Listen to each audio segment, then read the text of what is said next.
দিনাজপুরের পার্বতীপুরে প্রথমবারের মতো খামারে শুরু হয়েছে আইওটি ডিভাইসের ব্যবহার। উপজেলায় ছোট বড় মিলে প্রায় ৩০টিরও বেশি খামার থাকলেও ব্যতিক্রম এটি। খামারে জ্বলছে লাইট, চলছে ফ্যান, নিয়ন্ত্রণ হচ্ছে তাপমাত্রাও। তবে এসব পরিচালনা করতে খামারে উপস্থিত থাকতে হচ্ছে না কাউকেই। মোবাইল ফোনের একটি অ্যাপের মাধ্যমেই দূর থেকে নিয়ন্ত্রণ করা যাচ্ছে পুরো খামার। এআই প্রযুক্তির সহযোগিতায় আইওটি ডিভাইস ব্যবহারের মাধ্যমে তৈরি করা হয়েছে এমন স্মার্ট খামার, যা দিনাজপুর জেলায় প্রথম বলে জানিয়েছেন সংশ্লিষ্টরা। আইওটি ডিভাইস ব্যবহারের ফলে একদিকে যেমন কমেছে কর্মী নির্ভরতা, অন্যদিকে খরচ কমে যাওয়ায় অর্থনৈতিকভাবে স্বাবলম্বী হচ্ছেন খামারিরা।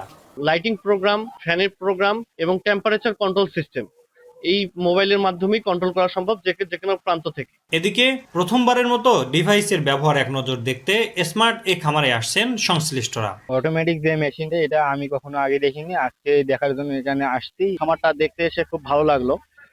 উনি যে ডিভাইসটি ব্যবহার করছেন এটা আসলে প্রত্যেকটা খামারিরই হওয়া উচিত। খামারিদের অর্থনৈতিক সচ্ছলতা বৃদ্ধিতে এই ডিভাইস গুরুত্বপূর্ণ ভূমিকা পালন করবে বলে মনে করেন সরবরাহকারী প্রতিষ্ঠানের এই কর্মকর্তা।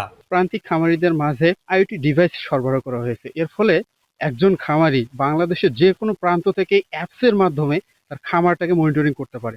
নতুন ও তরুণ উদ্যোক্তাদের এই ডিভাইস ব্যবহারে আগ্রহী করতে কাজ করে যাওয়ার কথা জানিয়েছে উপজেলা প্রাণী সম্পদ বিভাগের এই কর্মকর্তা। এটা যদি আমরা নতুন তরুণ উদ্যোক্তা খামারি যারা আছেন তারা নিতে পারেন, তাহলে মনে হয় আমাদের দেশের অর্থনীতিতে আমরা সবাই অবদান রাখতে পারবো। সেই সাথে খামারের যে লাভ সেটাও আমরা খামারিরা পেয়ে থাকবেন। এদিকে দেশের চলমান পরিস্থিতির পাশাপাশি চুরি ঠেকাতে আইওটি ডিভাইস গুরুত্বপূর্ণ ভূমিকা পালন করবে বলে মনে করছেন উপজেলা প্রশাসন।